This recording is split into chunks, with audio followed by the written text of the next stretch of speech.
ప్రేక్షకులారా, శ్రోతలారా, మీరందరూ వింటున్నారు. నిన్న సెప్టెంబర్ 5వ తారీఖు నాడు హైదరాబాదులో శిల్పారామంలో, హైదరాబాద్ శిల్పారామం అంటే వివిధ రకాల సాంస్కృతిక కార్యకలాపాలు జరిగే ప్రదేశం.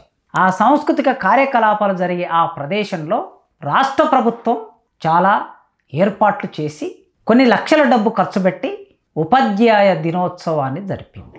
సర్వేపల్లి రాధాకృష్ణ పుట్టిన సెప్టెంబర్ 5వ తారీఖును భారతదేశంలో ఉపాధ్యాయ దినోత్సవంగా జరుపుతూ ఉంటారు. తెలంగాణలో కూడా జరిపారు. తెలంగాణ రాష్ట్ర ప్రభుత్వం అధికారికంగా జరుపుతూ ఉంటుంది. ఈ సంవత్సరం కూడా జరిపారు. ఈ సంవత్సరం రేవంత్ రెడ్డి గారు, తెలంగాణ రాష్ట్ర ముఖ్యమంత్రి రేవంత్ రెడ్డి గారు ముఖ్య అతిథిగా ఆ కార్యక్రమానికి హాజరయ్యారు. రొటీన్గా జరిగే కార్యక్రమాలే ప్రత్యేకత ఏముంది అనుకోవచ్చు మీరు. కానీ రెండు ప్రత్యేకమైన విషయాలు, ప్రధానమైన విషయాలు రేవంత్ రెడ్డి గారు ఆ సభలో వారిచ్చిన దాదాపు 40 నిమిషాల ఉపన్యాసంలో ప్రస్తావించారు. విద్యకు సంబంధించింది కనుక ప్రాథమిక పాఠశాల నుంచి మొదలుపెట్టి విశ్వవిద్యాలయాల వరకు ఉత్తమ ఉపాధ్యాయులను ఎంపిక చేసి వాళ్ళు ఏర్పాటు చేసుకున్న ప్రమాణాలలో వారికి అవార్డులు ఇవ్వటం అనేది జరిగే కార్యక్రమం. ముఖ్యమంత్రి గారు వచ్చారు కనుక విద్యారంగానికి సంబంధించిన కొన్ని ఆలోచనలు, వారికి ఉన్న ఆలోచనలు అక్కడ ప్రస్తావించారు. ఒకటి, వారు చెప్పిన విషయాల్లో విద్యకు ఫౌండేషన్ ఏమిటి అంటే ప్రాథమిక విద్య అన్నారు. విద్యకి ఫౌండేషన్ ప్రాథమిక విద్య. ఈ ప్రాథమిక విద్య ఫౌండేషన్గా ఉంటుంది. నిజమే, చాలా ముఖ్యమైన విషయాన్ని వారు ప్రస్తావించారు. అదేవిధంగా ఈ ప్రాథమిక విద్యలో పనిచేసే ఉపాధ్యాయులు ఎలా ఉండాలి అనే విషయాన్ని కూడా ప్రస్తావించారు. తెలంగాణ రాష్ట్రంలో 19,792 ప్రాథమిక పాఠశాలలు ఉన్నాయి. ఈ ప్రాథమిక పాఠశాలలో పనిచేసే టీచర్లు ఉంటారు. నిజమే, రేవంత్ రెడ్డి గారు చెప్పినట్లు ప్రాథమిక విద్యనే ఫౌండేషన్ విద్యార్థులందరికీ. రెండో మాట వారు ఏమన్నారంటే, ఇప్పటి నుంచి మేము విద్యా కమిషన్ వేశాం. తెలంగాణలో విద్యారంగాన్ని రూపొందించడం కోసం ప్రభుత్వ సలహాదారు కేశవరావు గారి నాయకత్వంలో తెలంగాణ విద్యా విధాన పత్రాన్ని రూపొందించడానికి ఒక కమిటీ వేశాం. ఆ కమిటీ ఏం చేస్తుందంటే ఎల్కేజీ, యూకేజీ అంటే ఇదేమిటి? ప్రీ ప్రైమరీ, 1వ తరగతి నుంచి ప్రైమరీ. మరి 1వ తరగతికి ముందు కూడా విద్యార్థులు పాఠశాలకు వెళ్తూ ఉన్నారు కదా ఎల్కేజీ, యూకేజీల్లో. ఈ ఎల్కేజీ, యూకేజీ ప్రభుత్వ పాఠశాలలో ఇప్పటి వరకు అధికారికంగా లేదు. మరి ఇది అంగన్వాడీలలో కొంత అక్కడ నేర్పిస్తూ ఉన్నారు. అంగన్వాడీలోకి వెళ్ళే పిల్లలు కూడా తల్లిదండ్రులు లేని పిల్లలు, తల్లిదండ్రులు పొలం పనులకి వలసకి వెళ్ళిన వాళ్ళ పిల్లలకి కాస్త అక్షర జ్ఞానం నేర్పించడానికి అంగన్వాడీ కేంద్రాలు ఉన్నాయి. అయితే ప్రైవేటు విద్యా వ్యవస్థలు, ప్రైవేటు పాఠశాలలు ఎల్కేజీలో విద్యార్థి జాయిన్ అయితే, ఎల్కేజీ, యూకేజీలో విద్యార్థి జాయిన్ అయితే నెక్స్ట్ 1వ తరగతి చేర్చుకోవడానికి వాళ్ళు దీన్ని ప్రీ ప్రైమరీ విద్యా బోధనని ఒక ఆలంబనగా మార్చుకున్నారు, పునాదిగా మార్చుకున్నారు. కనుక ఏమవుతుంది, ఒకసారి ప్రైవేటు విద్యారంగంలోకి ఎల్కేజీ, యూకేజీలో చేరినటువంటి విద్యార్థి తిరిగి 1వ తరగతిలో ప్రభుత్వ పాఠశాలకు వచ్చే అవకాశము లేదు గనక మేము ప్రభుత్వ ఆధీనములోనే ప్రీ ప్రైమరీ విద్యను నెలకొల్పుతాము, ప్రారంభిస్తాము అని రేవంత్ రెడ్డి గారు రెండో మాట చెప్పారు. ఈ 2 మాటలు చాలా ముఖ్యమైనవి. రేవంత్ రెడ్డి గారు ఈ 2 మాటలని అమలు చేయాలని మనమందరం కోరుకుందాం, డిమాండ్ చేద్దాం, ఒత్తిడి పెడదాం. వారిచ్చిన ఆ ప్రసంగంలో విద్యారంగానికి సంబంధించిన ముఖ్యమైన విషయాలు చెప్పారు. ఒక విద్యావేత్తలాగా, మామూలుగా విద్యావేత్తలు విద్యారంగం మీద ఆలోచిస్తుంటారు, రాస్తుంటారు, పరిశోధిస్తుంటారు కనుక వాళ్ళు కొన్ని అభిప్రాయాలు చెప్తారు. అలాంటి అభిప్రాయాలను ముఖ్యమంత్రి నోటి నుంచి విన్నాం మనం. కనుక ముఖ్యమంత్రి గారు వాటిని అమలు చేయాలి అని కోరుకుందాం. వారు 3వ మాట అన్నాడు, నాకు ఒక స్వార్థం ఉన్నది, నేను ప్రాథమిక పాఠశాలని లేదా పాఠశాలని ప్రభుత్వ విద్యని బాగు చేద్దాం అనుకుంటున్నా. అందుకే విద్యారంగంలో అనేక సమస్యలు ఉంటాయి. అలాంటి సమస్యలున్న మంత్రిత్వ శాఖ ఇంకా ఎవరికైనా ఇస్తే సరిపోతుంది కదా, నీ దగ్గర ఎందుకు ఉంచుకున్నావు అని తన మిత్రులు చాలామంది సలహా ఇచ్చినా ఆ శాఖని వేరే వాళ్ళకి ఇవ్వకుండా విద్యారంగాన్ని బాగు చేయాలనే ఉద్దేశంతో నా దగ్గరే ఉంచుకున్నాను అన్నారు రేవంత్ రెడ్డి గారు. చాలా సంతోషం. నేరుగా ముఖ్యమంత్రి విద్యారంగాన్ని పర్యవేక్షిస్తే, పరిశీలిస్తే, దానికి కావలసిన బడ్జెట్ను రిలీజ్ చేస్తే చాలా సంతోషం.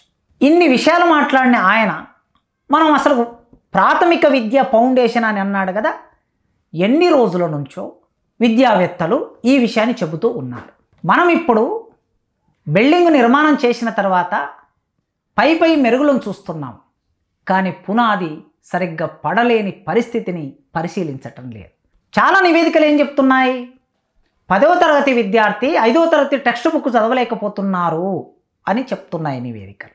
7వ ఎక్కం చెప్పలేకపోతున్నాడు 10వ తరగతి విద్యార్థి అని నివేదికలు చెబుతూ ఉన్నాయి. మరి ఈ సమస్య ఎందుకు వచ్చింది సమాజంలో అంటే, ప్రాథమిక విద్య నేర్పటం అనేది శాస్త్రీయంగా సమగ్రంగా లేదు. దానివలన ఈ సమస్య వచ్చింది. ఒకప్పుడు ఓ 50 ఏళ్ల కిందట, 40 ఏళ్ల కిందట, కనీసం 30 ఏళ్ల కిందట పెదబాల శిక్ష చదువుకున్న వాళ్ళందరూ తప్పులు లేకుండా చదవటం, తప్పులు లేకుండా రాయటం, ఎక్కాలు 20 ఎక్కాలు స్పష్టంగా చెప్పడం మనం అందరం చూసాం, మనందరికీ తెలుసు. మరి ఇప్పుడు పిల్లలు ఎందుకు తప్పులు రాస్తున్నారు, ఎందుకు తప్పులు చదువుతున్నారు?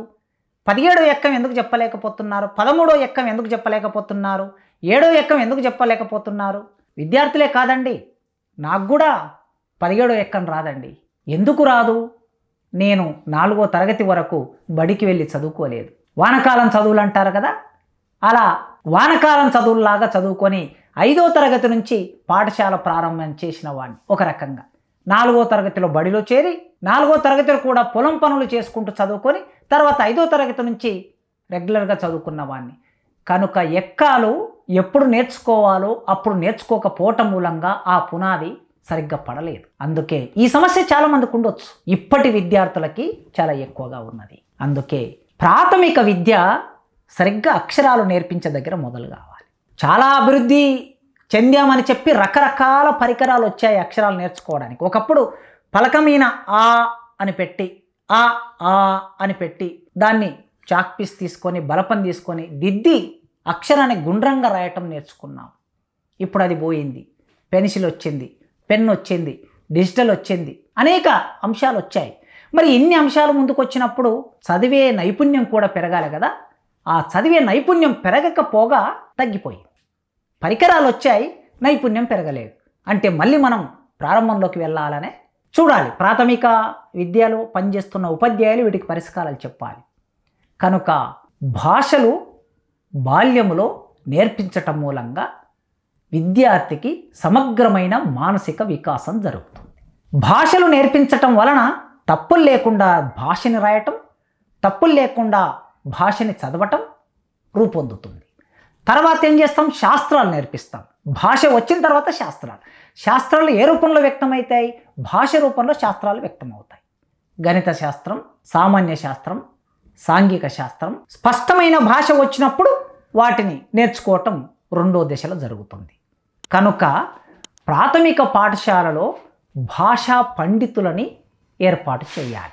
ఏకకాలంలో తెలుగు భాషా పండితుడు ఉండాలి, ఇంగ్లీషు భాషా పండితుడు ఉండాలి, హిందీ భాషా పండితుడు ఉండాలి. ఈ ముగ్గురు పండితులు హై స్కూల్లో ఉంటున్నారు. School assistant Telugu, school assistant English, school assistant Hindi, లేదా తెలుగు పండితు, హిందీ పండితు హై స్కూల్లో ఉంటున్నారు. కానీ ఉండవలసింది ఎక్కడంటే ప్రాథమిక స్థాయిలో ఉండాలి భాషలు నేర్పించడానికి. ఇది మొదటి.